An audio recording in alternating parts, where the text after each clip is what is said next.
প্রেসিডেন্সিতে হামলার ঘটনায় প্রথম থেকেই অভিযোগের আঙুল উঠেছে তৃণমূল ছাত্র পরিষদের দিকে। অন্যদিকে তৃণমূলের অভিযোগ, বন্ধ ফটকের ওপার থেকে ইট ছুঁড়ে প্ররোচনা দিয়েছিল প্রেসিডেন্সি ছাত্ররাই। পার্থ চট্টোপাধ্যায় এক ধাপ এগিয়ে শুক্রবার সিপিএমকে কাঠগড়ায় দাঁড় করান। তাঁর দাবি, ঘটনায় জড়িত সিপিএম কর্মী পাপ্পু সিংহকে অবিলম্বে গ্রেফতার করতে হবে। প্রশ্ন তোলেন, সিপিএম কর্মীরা কি করে দিনের পর দিন বিশ্ববিদ্যালয়ের ভিতরে থাকেন? শনিবার অবশ্য প্রেসিডেন্সির পদার্থবিদ্যার বিভাগীয় প্রধান সোমক রায়চৌধুরী জানান, 3 পুরুষ ধরে পাপ্পুরা প্রেসিডেন্সিতে কাজ করছেন। পার্থ চট্টোপাধ্যায় অবশ্য এদিন ফের পাপ্পুকে নিশানা করেন। পাশাপাশি তিনি বলেন, কিভাবে প্রেসিডেন্সি কাণ্ড ঘটেছে তা নিরপেক্ষ তদন্ত করুক পুলিশ। পাশাপাশি এদিন রেজিস্ট্রারের বিরুদ্ধেও তোপ দাগেন পার্থ চট্টোপাধ্যায়। পাল্টা মুখ খুলেছেন রেজিস্ট্রারও। সুদীপ্তকাণ্ডে সরকারের সমালোচনায় সরব বিমান বসু। সুবিচারের আশায় সুদীপ্তের পরিবার। শনিবার নিহত এসএফআই নেতা সুদীপ্ত গুপ্তর বাড়িতে যান সিপিএমের রাজ্য সম্পাদক বিমান বসু, সুজন চক্রবর্তী, রবীন দেব। প্রায় আধ ঘন্টা সুদীপ্তের বাবার সঙ্গে কথা বলেন তাঁরা। বিমান বসুর অভিযোগ, সুদীপ্তর মৃত্যুর ঘটনা থেকে নজর ঘোরাতেই প্রশাসনের সহযোগিতায় রাজ্যে বিভিন্ন ঘটনা ঘটছে। ঘটনার পর 12 দিন কেটে গেলেও এখনও তদন্তের কোনো অগ্রগতি হয়নি। সুদীপ্ত মৃত্যু নিয়ে মুখ্যমন্ত্রীর তুচ্ছ তত্ত্বের সমালোচনা করেন সিপিএমের রাজ্য সম্পাদক। এদিনও সুবিচারের দাবি তোলে সুদীপ্তর পরিবার। পুত্রের মৃত্যুর পর এখনও শোকস্তব্ধ নিউগড়িয়া সরগম।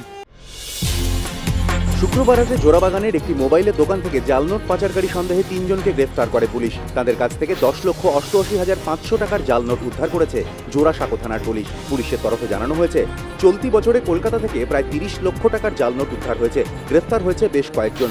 ধৃতদের বেশিরভাগই মালদার বাসিন্দা। অনুমান, জাল নোট চক্রের এই চক্র মালদায় বেশ সক্রিয়। মূলত বাংলাদেশ থেকে মালদা হয়ে কলকাতায় আসে জাল নোট, কলকাতা থেকে ছড়িয়ে পড়ে ভিন রাজ্যে। পুলিশের বক্তব্য, জাল নোট চক্রে জড়িয়ে রয়েছেন কলকাতারও বেশ কয়েকজন ব্যবসায়ী। কলকাতা হয়ে দেশের বিভিন্ন জায়গায় টাকা ছড়ানোর পরিকল্পনাও ধৃতরা নিয়েছিল বলে প্রাথমিক তদন্তের পর জানতে পেরেছে পুলিশ। কলকাতা জুড়ে যেভাবে জাল নোটের রমরমা বাড়ছে, তাতে পুলিশ কর্তাদের কপালে নতুন করে চিন্তার ভাঁজ তৈরি হচ্ছে।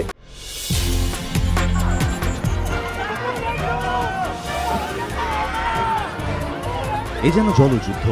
কদিন আগে ভারতে শেষ হওয়া হোলি ফের হানা দিয়েছে কয়েকশো মাইল দূরে ব্যাংককে।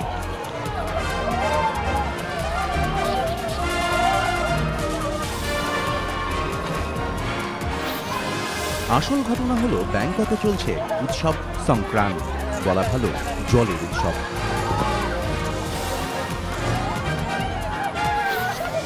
বয়স 8 হোক বা 68, উৎসবে মেতে উঠতে তো অসুবিধা নেই। যারা আরেকটু ছোট, তাদের ছুঁড়ে দেওয়া জলের পাত্রার মনে নিয়ে গা ভেজাতেই হয় বড়দের।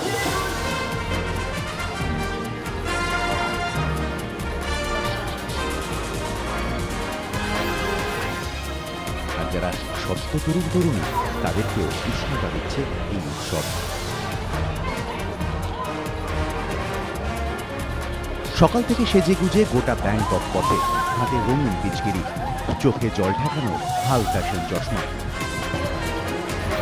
কি বলবেন একে? শেষ চৈত্রে প্রহর শেষে রানা হলো নতুন রোদ।